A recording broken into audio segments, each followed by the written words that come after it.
ভালো লাগছে আমাকে।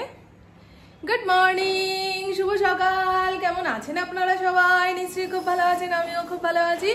আজ হলো বৃহস্পতিবার, ঘড়ির কাঁটা 11:30টার ঘরে। বললাম এখন ইন্দ্র মর্নিং ওয়াক থেকে ফেরার পথে এদিক সেদিক আড্ডা মেরে আসে। আমি বললাম ফুলটাকে দিয়ে যাও, এখন যাবে চুল কাটতে। বৃহস্পতিবার দিন চুল কাটে গো? মানে না বলে এইরকম নিয়ম থাকলে দুনিয়া শুদ্ধ নাপিতের দোকান বৃহস্পতিবারে বন্ধ থাকতো। যাও, যেটা ভালো বোঝো। আর বৃহস্পতিবার মানেই তো জানেন 1 ঘন্টা 1.5 ঘন্টা যাবৎ মা লক্ষ্মীর আরাধনা। এসো মা লক্ষ্মী, বসো মা লক্ষ্মী। মা লক্ষ্মীর আরাধনা না করলে না আসবে অন্নপূর্ণা, আর না আসবে জ্ঞান বুদ্ধির দেবী সরস্বতী। ওই দেখুন, ওই বাড়িটা ভেঙে চুরে অর্ধেক করে দিয়েছে। কতটা আলো বাতাস আসছে গো। ফ্ল্যাট হবে কিনা কি জানে। বাড়ির সামনে দিয়ে বড় বড় ফ্ল্যাট উঠে গেলে যেটুকু আলো বাতাস আসে সেটুকুও বন্ধ হয়ে যাবে। অনেক সকাল সকাল ঘুম থেকে উঠে ঠাকুরের বাসন মেজে রেখে গেছি। এই যে ঠাকুর ঘর মুছেছি, একটু ছাদ বাগানে ঢু মেরে আসি গো। অনেকদিন যাবৎ যাওয়া হয় না। মাঝে মধ্যে বৃষ্টি হচ্ছে, ইন্দ্র প্রত্যেকদিন গাছে জল দিচ্ছে না। ভালো গো, গাছে বৃষ্টির জল না পেলে না টানা রোদে ওদের ফুল দেওয়ার ক্ষমতা চলে যায়। দেখে আসি একটু। আজকে সর্ষের খোল এনে ভেজাবো। এই রোদ্দুরে তুই ছাদে এসে কি করবি ফরিং? পায়ে ছ্যাঁকা খাবি তো। এই দেখুন, একটাও গাছে ফুল নেই। বাবারে বাবা। তাও টগর গাছে জল পড়লে 2-1 দিন 6-7টা করে ফুল পাওয়া যায়। আজকে তো কেনা ফুল এসছে, তাই আর গাছে হাত দিচ্ছি না। কি চকচক করছে না? পিতাম্বরী পাউডার দিয়ে ঘষে মেজে পরিষ্কার করেছি। আগেকার দিনের মানুষ তেঁতুল লেবু দিয়ে কাঁসা পেতল পরিষ্কার করত। এখন পিতাম্বরী বেরিয়ে গেছে। জীবন কত সহজ, তাও আমাদের ভালো লাগে না। তুলসী গাছটা কেমন হয়ে গেছে না? এত গরম পড়েছে তো রাতের দিকে ফুল এনে রাখলে সকাল হতে না হতে পচন লাগে। কি সুন্দর একটা গোড়ের মালা এনেছে গো। আমার বৃহস্পতিবার দিন পুজো দিতে খুব ভালো লাগে। এত ফুল মালা।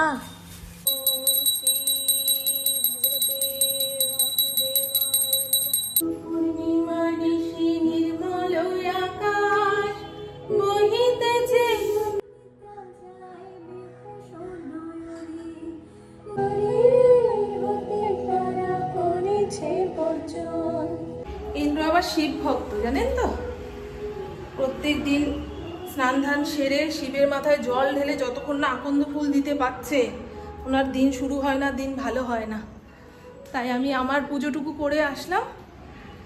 ইন্দ্র যখন আসবে পুজো দেবে। আজকে খাখা রোদ। কালকে বেশ একটা হাওয়া দিল। ইঁচড় রয়েছে, ইঁচড় একটু তেল মশলা দিয়ে রান্না না করলে ভালো লাগে না গো। আর আজকে তেল মশলা খাওয়ার মতন পরিস্থিতি নেই।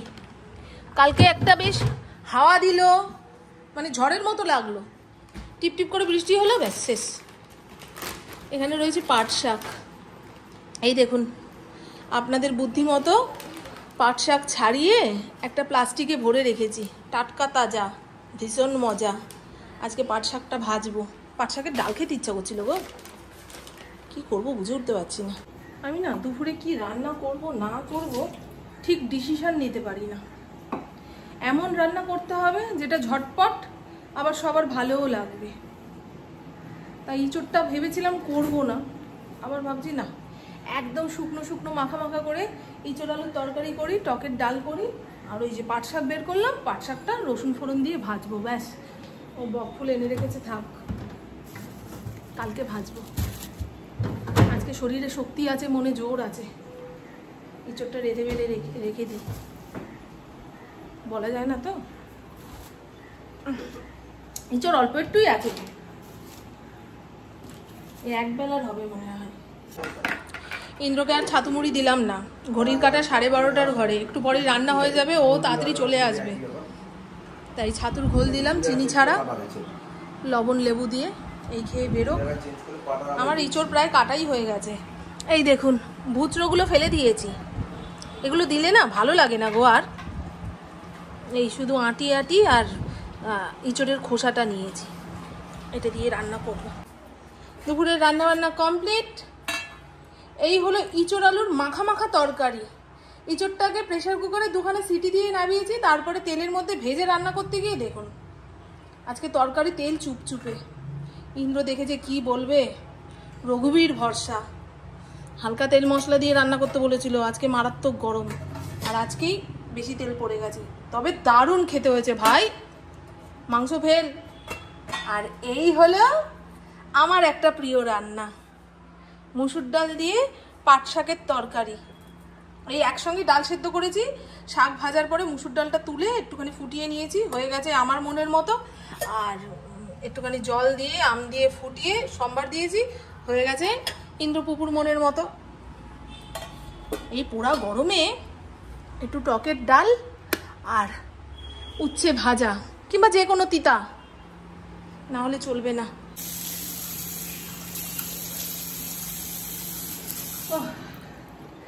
কল থেকে প্রথম যে জলটা পড়ে সেটাই যা ঠান্ডা।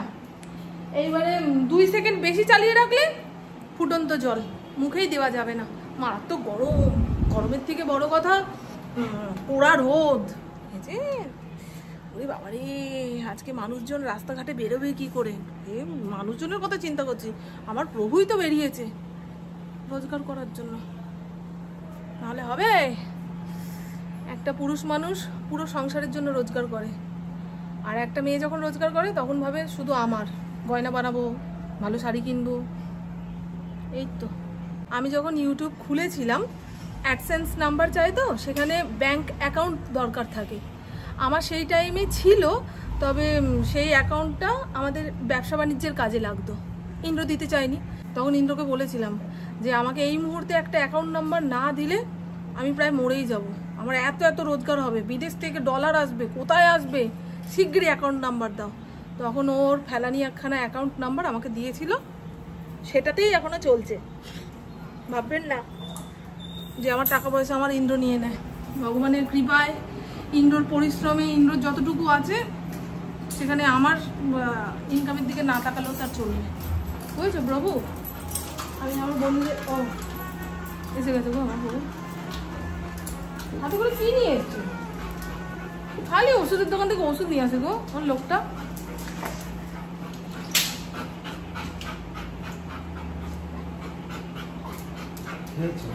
হ্যাঁ খাওয়া হয়ে গেছে ওর, ওই রঙ্গিলার ভাত বেটে রেখেছি, দিয়ে আসো তারপর খেতে বসি। হজমের ওষুধ আমার তো সবই হজম হচ্ছে, শুধু পেটটা ভার হয়ে রয়েছে প্রত্যেক দিনের। ও ঠিক আছে। গুড ইভিনিং, এখন সময় বিকেল 5:30। যাবো আমার ভাসুরকে ইএসআই হসপিটালে দেখতে।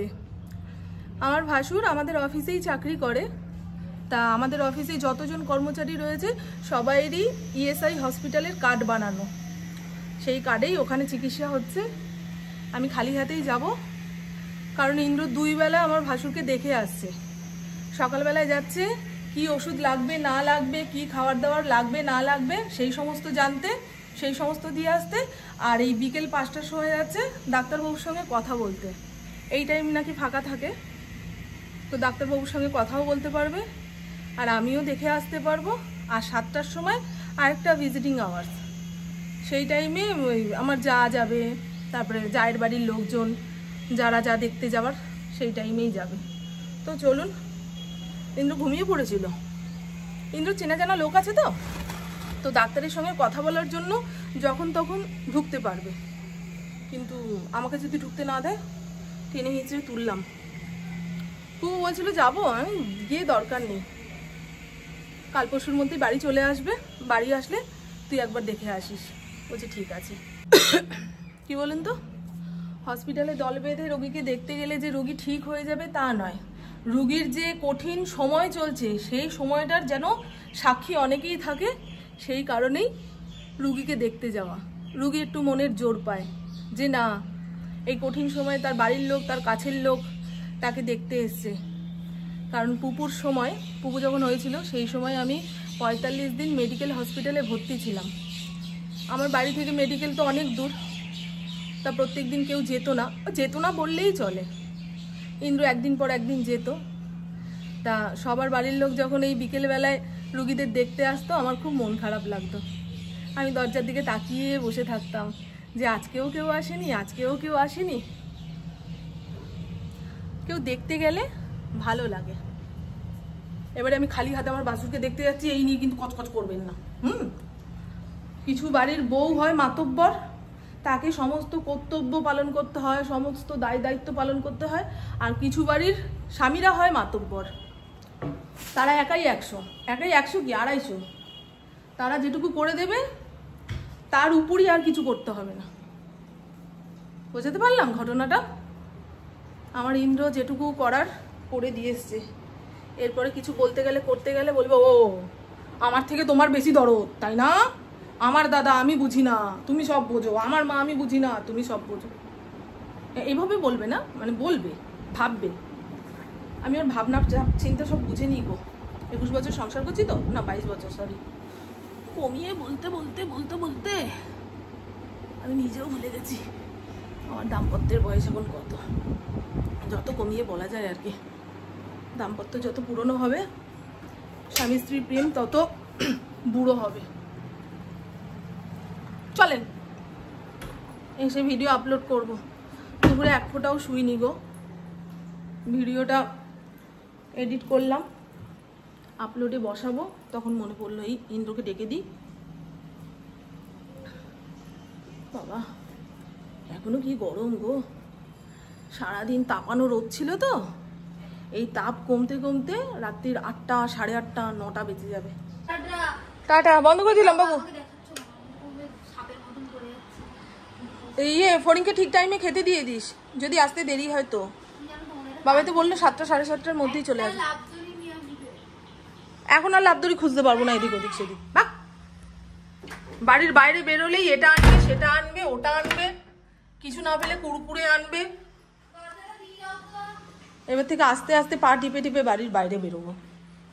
বাড়িতে আদ্দামরা মেয়েটা যদি বায়না শুরু করে মা বাবাকে বাইরে বেরোতে দেখে, সেখানে আর কি করার থাকবে বলেন দেখি। আসেন প্রভু। এই ইন্দ্র, তোমার অফিসে যারা যারা চাকরি করে তাদের সবারই ইএসআই কার্ড করে দিয়েছো, তা কি আমারও ইএসআই কার্ড রয়েছে? আমি তো তোমার বিজনেস পার্টনার, আমার নেই কেন? মালিকের হয় না? আমি নাকি মালিক শুনছেন? আমার গাড়ি আছে, বাড়ি আছে, সবই আছে, কিন্তু সেগুলো মালিকের মতো ব্যবহার করি না, বুঝেছেন? ওই বাড়িটা পুরো ভাঙা হয়ে গেছে। হ্যাঁ ভালো লাগে, ওর হাফ প্যান্ট যেটা কমফোর্টেবল সেটাই।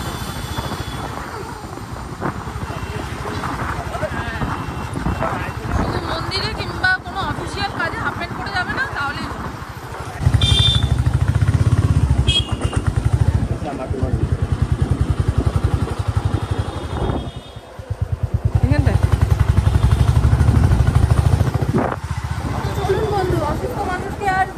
দেখাচ্ছি না,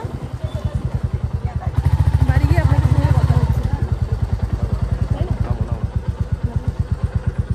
এসআই হসপিটাল পরিষ্কার পরিচ্ছন্ন, দেখো চতুর্দিক। কেন এখন পোস্টমর্টম ঘর দেখতে যাবো? চলো চলো তো চলুন বন্ধু, আমরা আমাদের রুগীকে দেখে নিয়েছি। একটু আগে স্যালাইন খুলেছে, দিদিও এসছে দেখতে, সঙ্গে করে ভাত এনেছে, গলা গলা ভাত। ডাক্তারবাবু নাকি এখন খেতে বলেছে, পরশু ছুটি হয়ে যাবে। ইন্দ্র বলছে অপারেশনের দিন আমার দাদার মুখের দিকে তাকানো যাচ্ছিল না, ভয়ে টেনশানে মুখটা এইটুকু হয়ে গেছে, কালো লাগছে। আজকে কত ফ্রেশ লাগছে দেখো আমার দাদাকে, ঘুম দিয়েছে না। আর স্যালাইন চলার পরে দেখবেন অনেকটা ফ্রেশ লাগে। চলুন হ্যাঁ, এবারে বাড়ি গিয়ে কথা হচ্ছে। অনেকটা বড় জায়গার উপরে বড় বড় কোম্পানিগুলো তাদের দিয়ে চালায় তো না। কিন্তু যেটা বললো আমি জানি না বাবা, এই হসপিটাল সম্পর্কে কোম্পানির লোকেরাই এখানে চিকিৎসা পায় না গো। হ্যাঁ, এমনি সাধারণ লোকেরা তো পাবে না চিকিৎসা, পাবে কোম্পানির লোকেরাই পাবে এখানে। যেমন আমাদের কোম্পানির লোক এখন এখানে চিকিৎসা পাচ্ছে।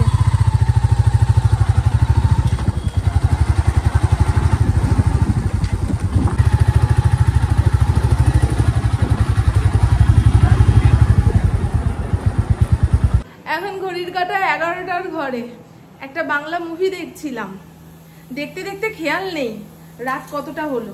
ইন্দ্র বাড়ি এসে বলছে মামুন খেতে দাও।